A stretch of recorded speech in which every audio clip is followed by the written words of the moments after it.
The train screamed as it ground to a halt, a long metallic shriek that echoed across the barren Wyoming plains.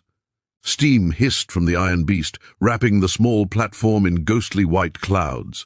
Out of that mist stepped a woman clutching a worn brown suitcase and a heart full of dread. Clara Whitmore had never seen such open country. Back in Boston, the air had smelled of sea salt and chimney smoke. Here, it smelled of dust, sagebrush, and a promise she wasn't sure she believed in. She took a slow breath and tried not to tremble as her boots touched the wooden platform. Her gloved fingers tightened around the letter tucked inside her coat. The paper was soft now, worn from reading and rereading during the long journey west. The handwriting was rough but kind, bold letters that spoke of honesty and steadiness. "My name's Samuel Hart. I've got a small ranch and a good life, but a quiet one. If you'd consider joining me, I'll do my best to make you happy. I'm not much for fancy talk, but I believe in hard work, good coffee, and keeping a promise." She had believed those words when she'd answered him. Believed them even as she sold her few belongings and left behind everything familiar. But standing here now, the wind cutting through her coat and no familiar face in sight, doubt whispered cruelly in her mind. "Clara Whitmore?" She turned sharply. The voice was low, deep, and edged with something like amusement. A man stood a few paces away, tall and broad-shouldered, a shadow cast across his face by a weather-beaten hat. His eyes were a startling grey, sharp as steel, and somehow warm all at once. He held himself with easy confidence, the kind of man who could face a storm without flinching. "Yes," she managed, her voice barely carrying over the wind. "Are you Mr. Hart?" He tipped his hat, a faint smile curving his mouth. "That'd be me, ma'am. Samuel Hart. You can call me Sam." Clara swallowed hard. She had imagined him 100 times, sometimes rough and mean, sometimes gentle and plain. The reality was somewhere in between. His jaw was strong, dusted with the shadow of stubble.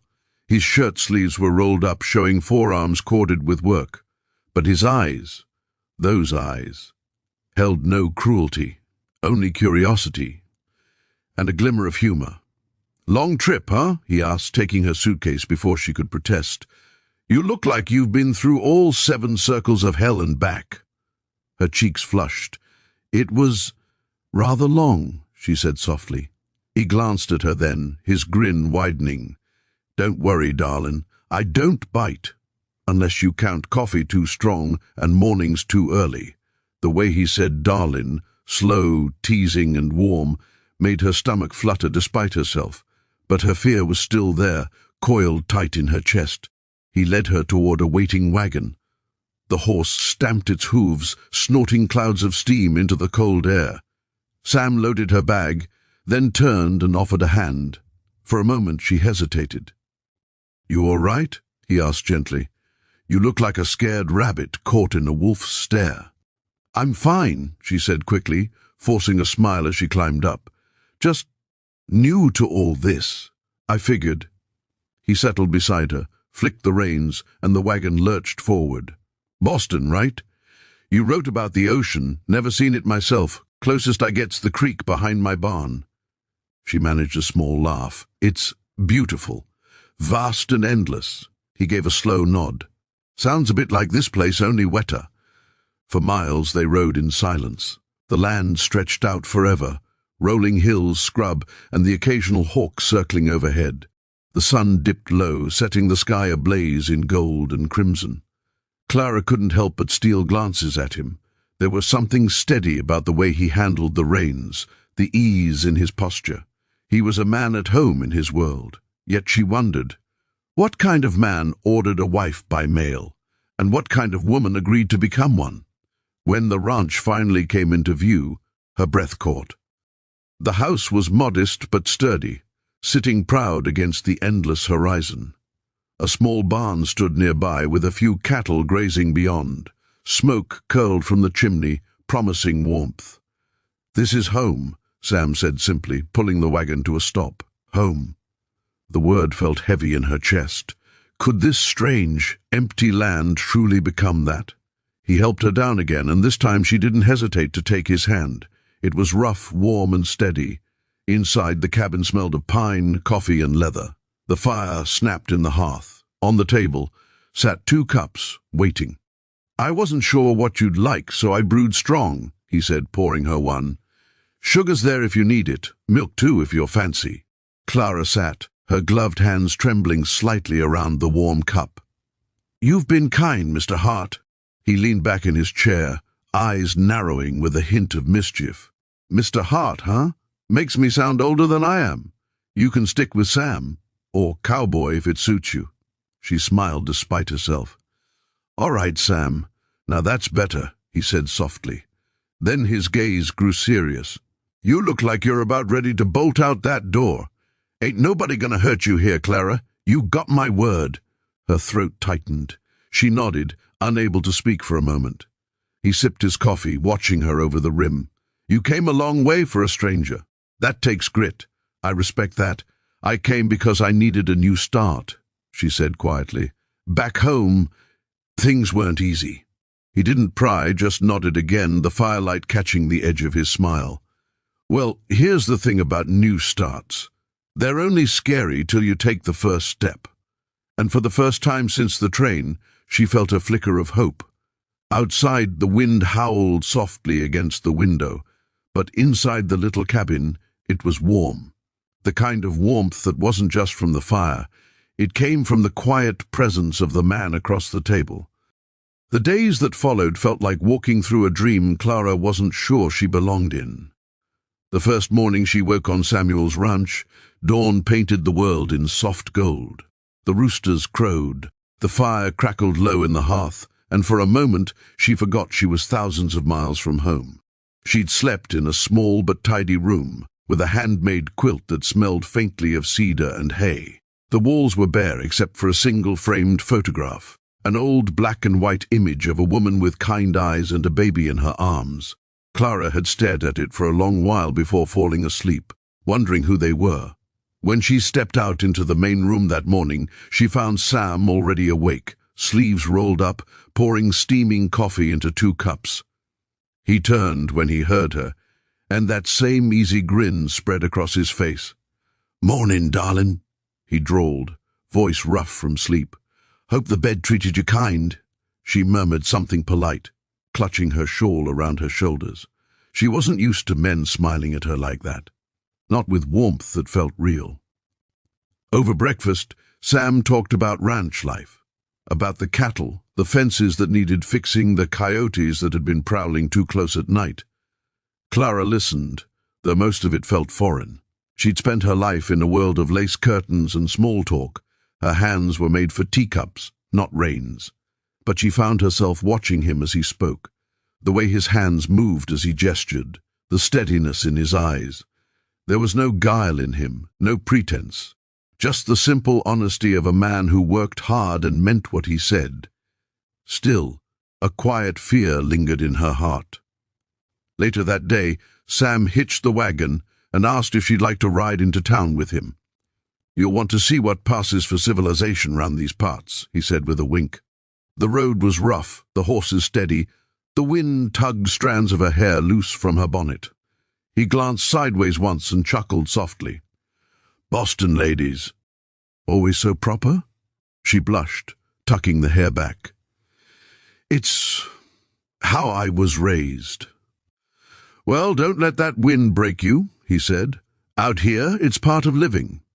When they reached town, Clara was struck by its rugged charm. Just a handful of wooden buildings, a general store, a saloon, a sheriff's office, and a church steeple glinting in the sun. The townsfolk stared as they passed, whispering among themselves. Mail-order brides weren't uncommon, but they were always the subject of curious eyes. Sam helped her down from the wagon, and she felt the warmth of his hand linger on hers.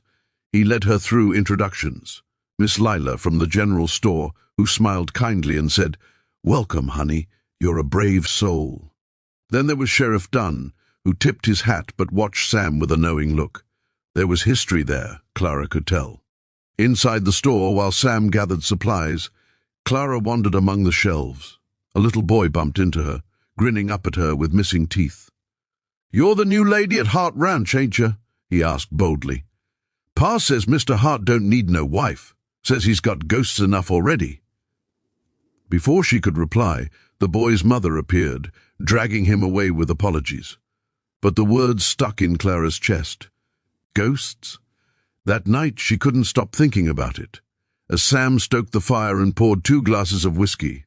"Helps you sleep," he said. She finally asked, "Who was the woman in the photograph by my bed?" His hand froze for a fraction of a second before he set the bottle down. The flames flickered in his eyes as he looked at her. "That was my sister," he said quietly. "And her boy. Both gone now. Fever took 'em a few years back." He paused, voice roughening. "Was just the 3 of us after Ma and Pa died. She was all the family I had left." Clara felt a rush of shame for asking, but also a strange tenderness. "I'm sorry," she whispered. He nodded once, then smiled faintly. "You couldn't have known. Just, some things don't fade easy." They sat in silence for a while. Outside, coyotes howled. Inside, something fragile passed between them, an unspoken understanding that pain left its mark on everyone. When Sam finally stood, stretching, he looked down at her with a softer gaze. "You've got a good heart, Clara. You'll do fine here." But as the days turned into weeks, the world around them began to shift. Clara found herself growing stronger, learning to cook over open flame, to milk the cow, to sew torn sleeves after long hours of ranch work. Sam was patient, though sometimes distant, his moods shifting like the wind. Some days he was warm and teasing, others silent and haunted. She wondered if she would ever truly know him. One evening a storm rolled in from the mountains, dark clouds twisting across the sky, lightning flashing in the distance. Sam had been out checking the herd and hadn't returned. Clara stood at the window, wringing her hands, fear clawing at her chest. When he finally burst through the door, rain-soaked and cursing under his breath, she ran to him before she could think. "You're drenched!" she cried. He laughed, shaking his hat off, water dripping from his hair. "Guess I should have taken that umbrella you don't own." She grabbed a towel, fussing over him until he caught her wrist gently. His eyes met hers, grey fire in the flickering lamplight. "You keep this up, darling, and I might start thinking you care." Her breath caught. "Maybe I do," she whispered before she could stop herself. His grin faded. The air between them tightened. "Clara," he murmured, his voice low, almost warning. "I ain't a man who's good at gentle things." "Then maybe I'll teach you," she said softly. The silence that followed was electric. Outside, thunder roared. Inside, his thumb traced the back of her hand. "You're playing with fire, you know that?" he said, his voice rough. "So are you," she whispered back. And then he stepped away. The space between them snapped like a taut rope. "I made you." "A promise," he said, turning toward the fire. "That you'd be safe here. I intend to keep it." That night, she lay awake listening to the storm rage outside, her heart pounding. The walls of the little cabin creaked with wind, and she thought of him, alone in his chair by the fire, fighting something she couldn't see. The ghosts, maybe, or himself. The next morning, Sam was gone early, but he'd left coffee on the stove, and a note in his rough handwriting. "Fence broke in the north pasture. Don't worry, I'll be back before supper." It was the first note he'd ever left her, and something in it made her smile. But by sunset he hadn't returned. Hours stretched into darkness. Clara paced the cabin, lighting another lamp, then another. When the knock finally came, it wasn't Sam, it was Sheriff Dunn. His face was tight, his hat dripping rain. "Clara," he said, voice heavy, "there's been trouble." Her heart stopped. "What kind of trouble?" He hesitated, glancing at the muddy ground. "Hart's herd spooked in the storm. He went after 'em, but the river's high. Folks are searching now." The room spun. She grabbed her shawl without thinking. "I'm coming, ma'am, it's dangerous." "I said I'm coming." The sheriff sighed, but didn't argue. They rode hard through the dark, lightning cracking above, hooves splashing through mud. When they reached the swollen river, she saw it. The broken fence, the churned earth, the wild-eyed cattle huddled near the bank.